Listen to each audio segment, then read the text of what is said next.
In today's video, we're going to be painting this cute floral piece with a bee in a watercolor style. The brushes I'll be using are from Lisa Glanz's AquaReal 2 set for Procreate. I'll have those linked in the description below if you'd like to check them out. We'll be walking through some ways to get really authentic looking watercolor effects in this tutorial. Everything else that you need for the project will be linked in the description below as well, including the free color palette, the reference image, and the sketch. Let's get into it. I am working in the small version of the textured canvas that comes with this pack. In the description below, you can download the base sketch that we'll be working from. What I really want to focus on in this video are the watercolor techniques and showing you how to get some great rich texture using these brushes. I'm actually going to be using this image right here as the reference. So this was my practice piece, and you can download the PNG version of this file to use as a reference of your own as you follow along. Once you download the reference file to your iPad, tap the wrench, and then under Canvas, we're going to toggle reference here and turn that on. It will automatically pull whatever is on your canvas into the reference window. So if I hit this, you can see it shows my sketch. What we're going to do is tap image and then import our reference. Once it's imported, you can move and resize this window. In my layers here, I'm working, as I mentioned, in that small textured canvas, which has all of the paper textures and canvas effects stacked up at the top here, and then the painting layers below. So be sure to import your sketch file, and then we're going to be painting underneath the sketch layer. So on this empty layer here, I am going to duplicate this so I have a couple painting layers, and then I'm going to set my sketch transparency down to 50% so you can still see it as you're painting, but you can also more clearly see the edges of the watercolor as you paint. Now for colors, I'm really excited. I'm going to be using this color palette, which comes as a pack with a bunch of other free color palettes provided as a free download through Design Cuts. So I will have that linked below as well. Be sure to download all of those following the link in the description. My main painting brush for this is going to be the Universal Watercolor. And kind of an overview, I'm going to be filling in a base layer of paint for everything, and then going in after that to add more detail, darkening things, adding more pigment and more color variation. So the first step is to lay down the base color of everything. So right now I'm going to be primarily just working on one layer. I'm not going to separate out my colors. So I'm going to start with the bee. Just like in traditional watercolor, we're going to start with less pigment and then build that up as we go. So we're going to go from light to dark. So I'm going to start with this bright yellow here. Zooming in a bit more, I'm filling in the head, avoiding the eye area. Okay, so I'm going to quick hide my sketch for a moment so that you can see how nice and dark this outer edge of this watercolor brush is. And so if you can't quite see it enough, you can definitely lower the opacity of your sketch layer below 50% as well. And as I'm painting, I want to be sure to leave some intentional negative space. A big part of painting with watercolor is using that negative space or the white of the paper to create highlights.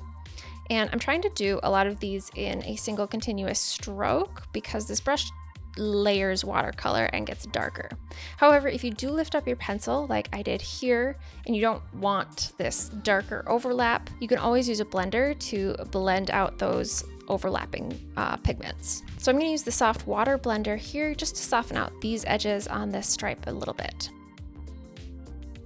Then moving back to the paintbrush, going to continue filling in these stripes.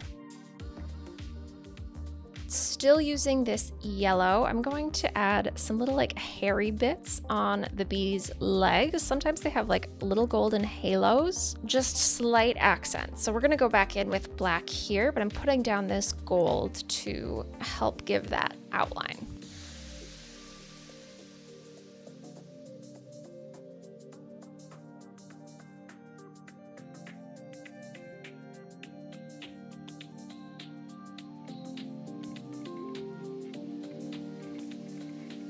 And if you want, you can build up some of that layered color on the bottom part of these stripes as well. It's subtle, but it can help us add a little bit of depth. And for these, I'm not going to blend them in because this is kind of the effect that you would get if you went back in after your first layer of watercolor dried and added that extra layer of pigment to deepen the color. All right, now I'm going to switch to this darkest black. It's kind of an off black, dark gray color. And we'll fill in the eye of the bee first. Again, my brush size is pretty small, and I do like to leave some gaps in places between the colors. So you'll see in between the black and the yellow here, there is a small space. Again, I think this just adds to more of that authentic watercolor look. And I'm gonna go over it a few times to sort of build up that shape and make it look a little more dimensional. So we're adding more deeper pigment on the bottom and sides of the eye, filling in the antennas, and then moving on to the stripes. Don't be afraid to just go slow and take your time using a smaller brush to really get in on the small details. And especially with darker colors, it's less of a big deal if you do lift up your pencil here because it's more flat, it's more solid. You're not going to get the level of layered pigment that you do with the lighter colors. And actually, with most of this body, to deepen the black, I'm going to go over this a second time.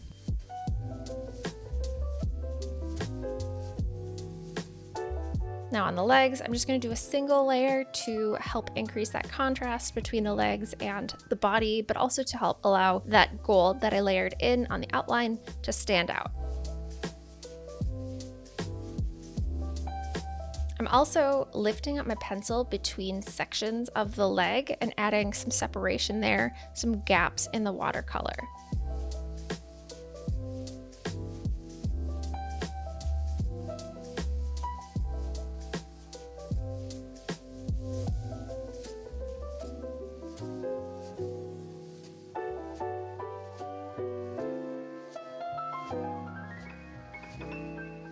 Don't be afraid to add some little black fuzzies on the legs as well. Going back in and filling up the rest of these body stripes. Again, I'm going to leave negative space to have a highlight on these. This really helps make him look a little shiny.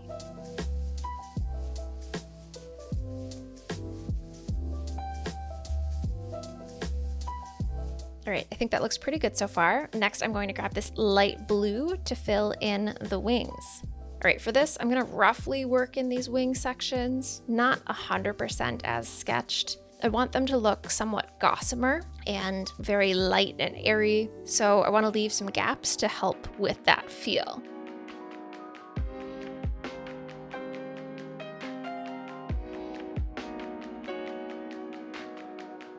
And now as I'm painting here, you can see some of the canvas texture effects start to show through. And so some of these darker blue blooms, I really like that. It's kind of like a nice surprise because it's reminiscent of the happy accidents that you get when you're painting with real watercolor.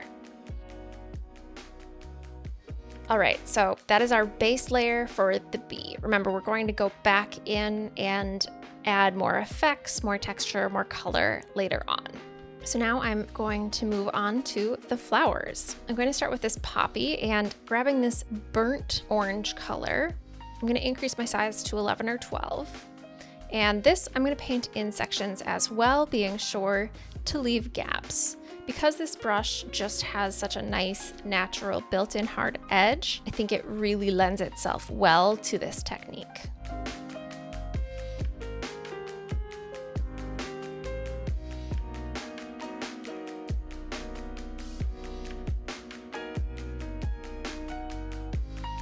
Here on this stem, I'm seeing I kind of painted outside the lines maybe a little too much. It looks maybe a little too thick, and so the stem continuity isn't really there anymore. And so to fix that while preserving the hard edge, I am going to use the liquify tool. Under the wand here, we're going to tap liquify and then set it to push. And I'm going to zoom way in and just nudge this the slightest bit in so that it follows my line work a little more closely. Moving back to the brush, I'm going to zoom out so I have this stem fully visible in my screen because I want to paint it in a continuous stroke without lifting my brush, and I can't scroll on the screen if it's cut off on the bottom edge if I'm zoomed in too much.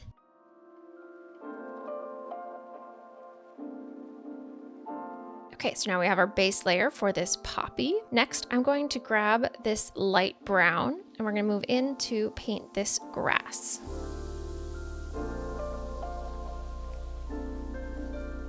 Now, for these little bits, it gets so small. I'm really not worried about doing it in a consistent stroke like I am for the bigger portions, but I am going to decrease my brush size a little bit to just get a little more detailed.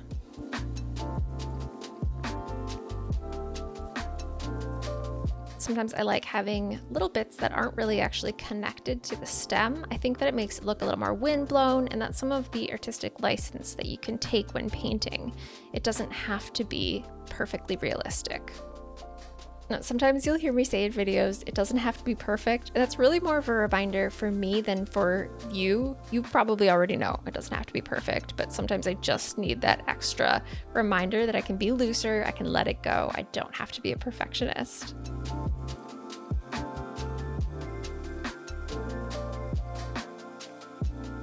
All right, moving on to the next bit of grass.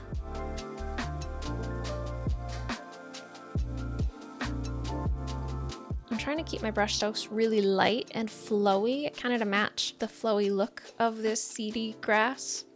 This brush is pressure sensitive, and so you can see because I have it set to the smaller size, I'm really able to get the tapered point on the seeds as I draw them. I'm loosening or lifting up my pencil to apply less pressure at the end of the brush stroke.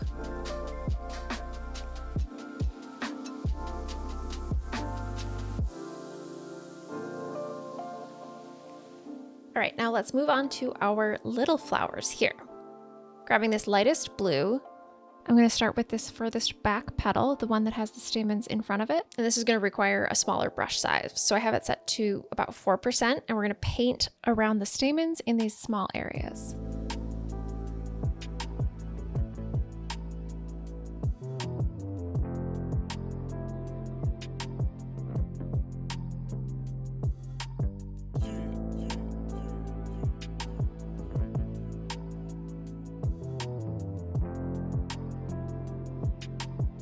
Now, just like with the bee, don't be afraid to leave negative space as you're painting. I'm going to increase my brush size for these bigger petals, the ones that don't have as many tiny spaces to paint in. And I'm going to switch to the blender to smudge out this layered brush stroke here. Back to the paintbrush, I'm going to finish filling in these other petals.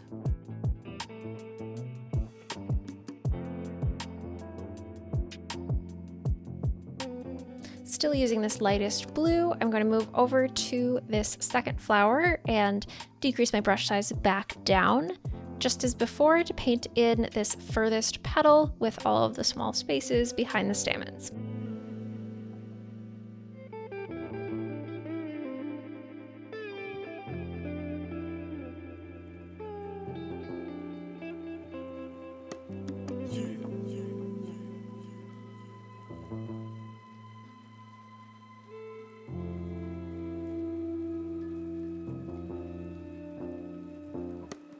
Switching back to the smudge tool to, again, blend out some of these layered brush strokes to keep it that one consistent base color. Then I'm going to continue filling the rest of these petals.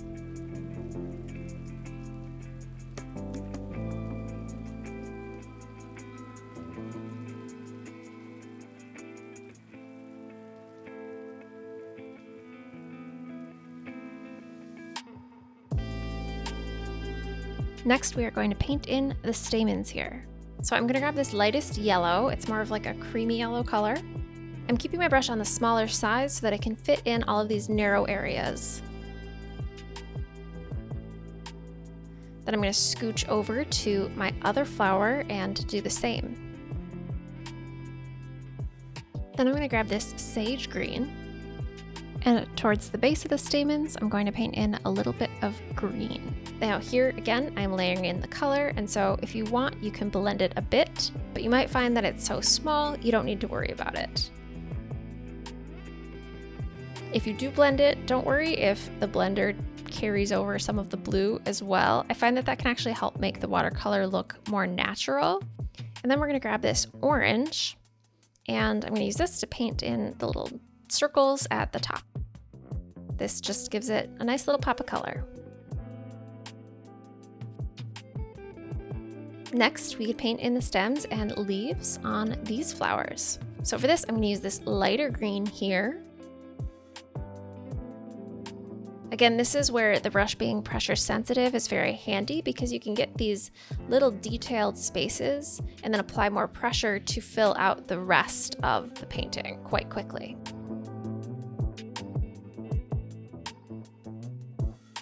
You can see I'm leaving some gaps to add some small highlights. And I did not have this whole stem visible on the screen as I was painting it. So I have some overlapping here. I'm going to switch to the smudge tool just to blend that out. And then I'm going to paint in this lower portion as well.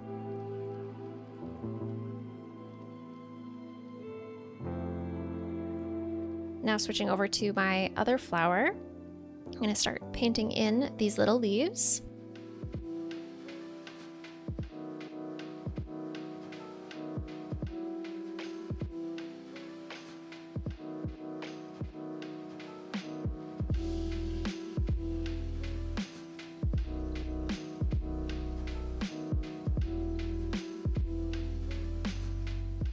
Okay, now we have our base layer for those two flowers done, and we can move on to our big flower. So I'm actually going to start with the center of the flower rather than the petals. And so this is really just going to be essentially a lot of little dots as I paint. So I'm going to start with the lightest color on the top and the darkest towards the bottom, working through these yellows. So starting with this light creamy yellow on the top, I'm going to dab these in.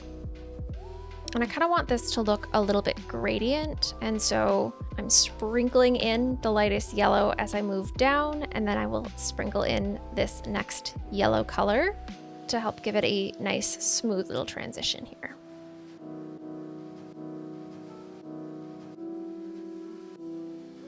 Then moving on to my next darkest yellow. This is really to just give it that nice variegated effect.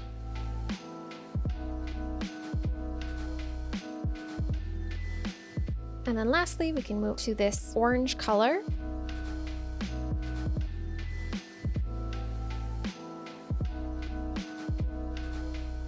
And next, we could paint the petals. So grabbing this lightest blush color, we're gonna fill in each petal section like the other flowers. This one just has a lot more petals. And much like the other flowers, I'm trying to use a continuous brush stroke on these, leaving some gaps in between each section where I've previously painted. However, don't get too caught up in whether or not you're overlapping brush strokes. Really, it's all going to come together as we layer texture above in the later steps, and you can always blend the pigment as well.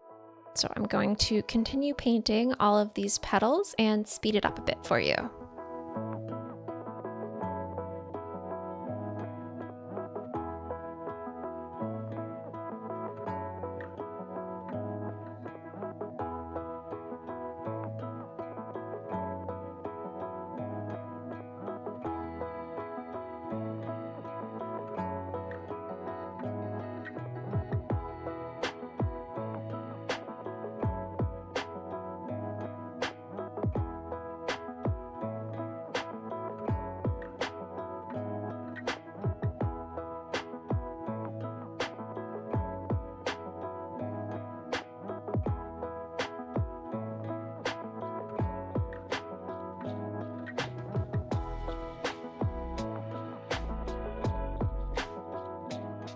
Now we can paint in the stem. So I'm going to grab this mid green here and increase my brush size up to about 10.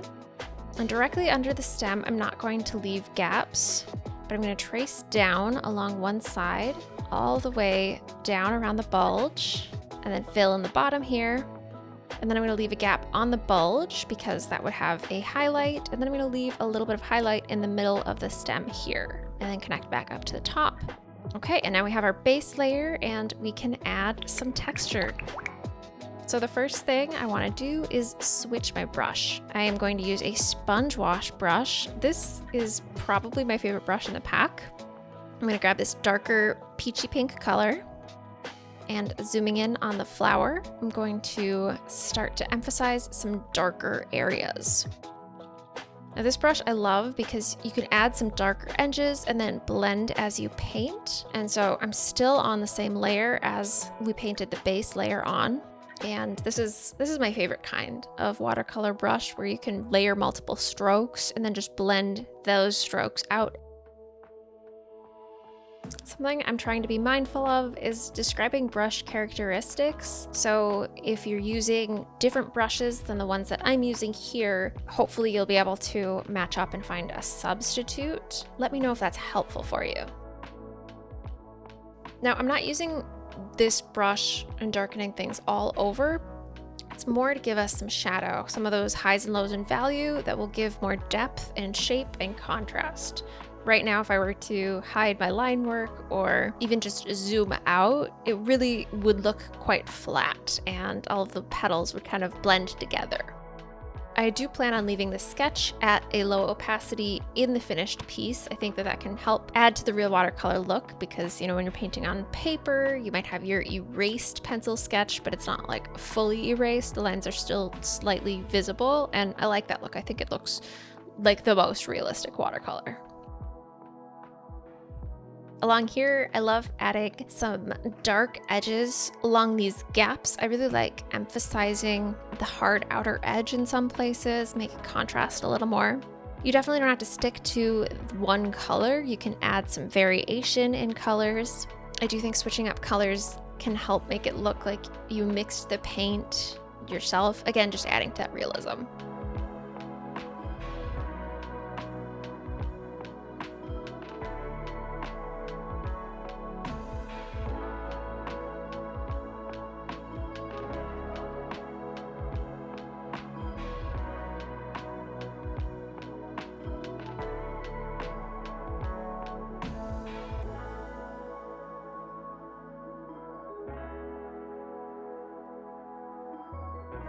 Okay, so now I'm going to switch to this bright red. I'm actually going to decrease my brush opacity down to about 70% so that it comes through as a little more pink than the bright cadmium color here.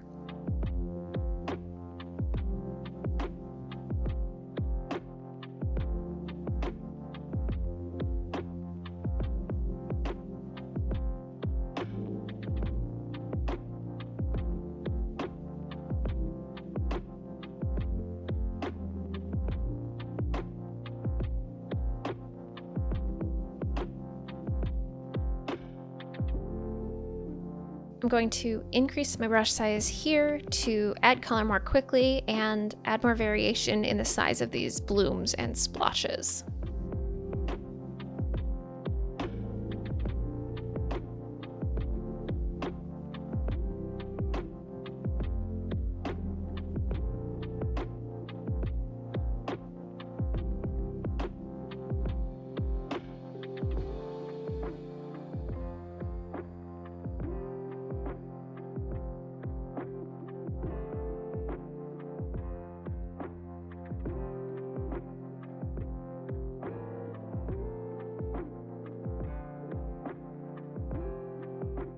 Okay, so now that flower's in a pretty good place, I'm gonna move on to the blue flowers, and grabbing this darker blue, I'm going to decrease my brush size to about 1%, and same as with the pink flower, going to add some contrast and definition. Now with this, I really like to add some color to the outer edges to emphasize that dark, hard outer edge, and then blend it in towards the petal. But then also adding a little more pigment on the middle of the petals to help give it that curved look.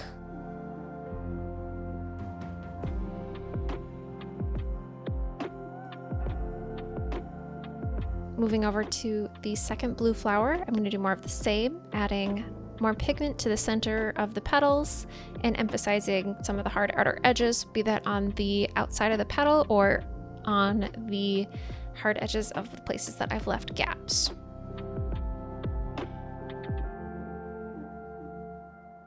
Next, I'm going to move to this teal color, and I'm going to add some color variation on our main flower stem here, just in larger splotches and along the outer edges. Then I'm gonna grab this darker olive and blend that as I paint. So I'm really working the pigment as I paint it here. You can see I'm layering the brush strokes and then blending out, blending that with the teal, and then kind of like fading that in as I blend it towards the original mint green. My goal is to make it look like the pigment just pooled there on the edges.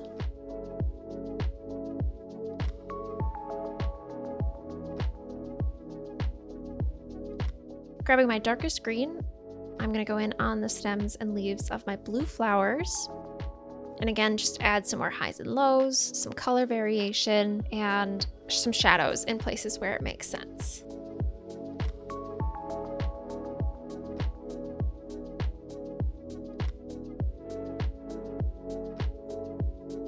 Okay, now zooming in on the bee, I'm going to grab this darker yellow. And when I build this up in multiple brush strokes, it's going to look a little more orange. Really, we want that saturated color. I'm doing this along the underside, the bottom of the head here, and then switching to the black. I'm going to do the same and layer this in on the body sections and then blend it out as I move upward.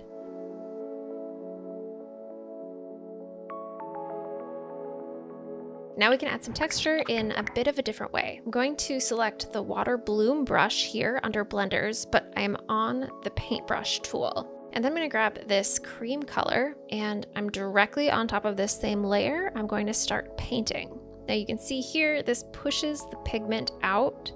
It lightens up, but it maintains this very cool hard edge that really just looks like a very realistic water bloom. Then I'm going to switch to this even lighter cream and layer on top of that to really emphasize this highlighted portion of the poppy. Now this works best with colors that are lighter than what your base layer is, but you can also use it on the eraser tool.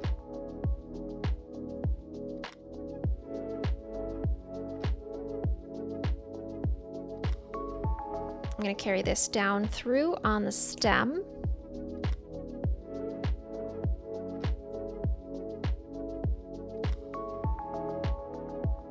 Alright, so back on this cream color, I'm going to add some blooms in other places, kind of just all over.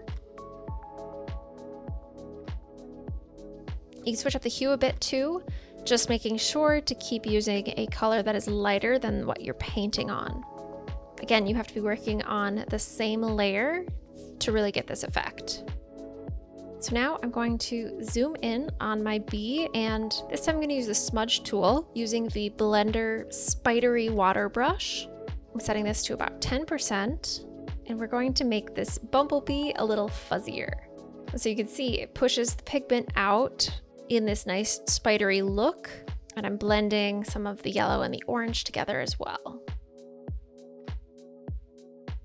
Another brush to help get this kind of effect is the Pull Pigment for Spidery Bleed brush.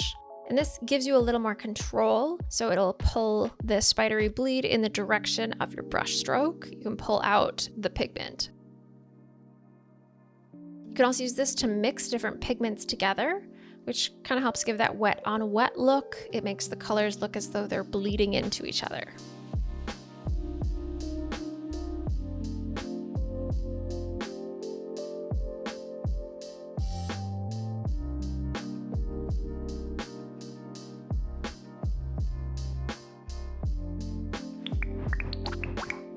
Now, opening my layers panel, I'm going to move to my very bottom layer and I'm going to create this background texture. So grabbing this yellowy cream color, I'm going to use one of the texture stamps here in the set.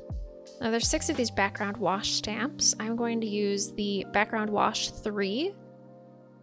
And you might have to play around with the size a bit, stamping, undoing, and redoing as you adjust the size to get it mostly right. You can see it's clipped here on the bottom, but it's pretty close to what I want. So let's do 94% and see if I can stamp where it doesn't get clipped. This is just trial and error. It usually takes me several tries to get it just right for my canvas size. All right, then I'm gonna switch to my transform tool and set this to freeform. And I'm gonna stretch this a little bit so that it has a nice framing effect. I'm also gonna rotate it just a smidge. Now Now, I think that this really helps pull the piece together. If you want a more emphasized background, you can always duplicate the layer and then set this to multiply, which creates a pretty intense background, but then you can go in and reduce the opacity to the level that you want and then merge them together. And then because this is just a layer painted directly below what we painted before, it's kind of muddying up everything that we already painted because our other painting layers are semi-transparent. And so to change that, I'm going to go to the layer where I painted the flowers and the bee. And then we're going to use the selection tool, have it set to automatic. And I'm going to make sure that color fill is turned off. So it's gray, it's not blue. Then I'm going to tap outside of my painting to select the negative space, and you can slide the pencil back and forth from right to left to adjust the selection threshold and make sure that it is selecting just outside of the painting. And what you're going to do is basically create a mask of the painting. So I'm going in and selecting all of these gaps where the stems overlap. And I'm also going to select these rougher edges here. And then with the selection still live on this bottom bar here, I'm going to tap invert. You can see when I tap into the layers panel, the diagonal lines appear, showing that it's a selection mask. So now moving down to my background painting layer, we're going to use the transform tool to drag away the selection, which will just remove the overlap of what we painted on the flowers and the bee from the background layer. So now if I hide my flower and bee layer here, you can see it has just removed that specific selection from the background. And that really cleans up the colors and removes that muddiness. So this looks good and you can leave it as is, but I find that you could really emphasize the painted in look of the background if you use either the eraser set with the water bloom brush to remove pigment along the lines and the edges of the painting, or use the paintbrush set to the water bloom brush and set your color to 100% white. And this will push out some of that pigment from the background, again pushing out that harder outer edge, and create some of those gaps between the background and the flowers. You may also still want to go in and erase in addition to painting that to really emphasize that gap in between in some places.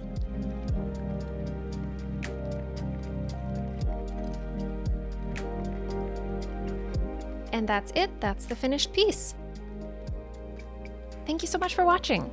Everything that I used in this video is linked in the description below. Be sure to check out the AquaReal 2 brushes and snag the free color palette pack. If you liked this video, you can give it a thumbs up and subscribe for more. See you in the next one.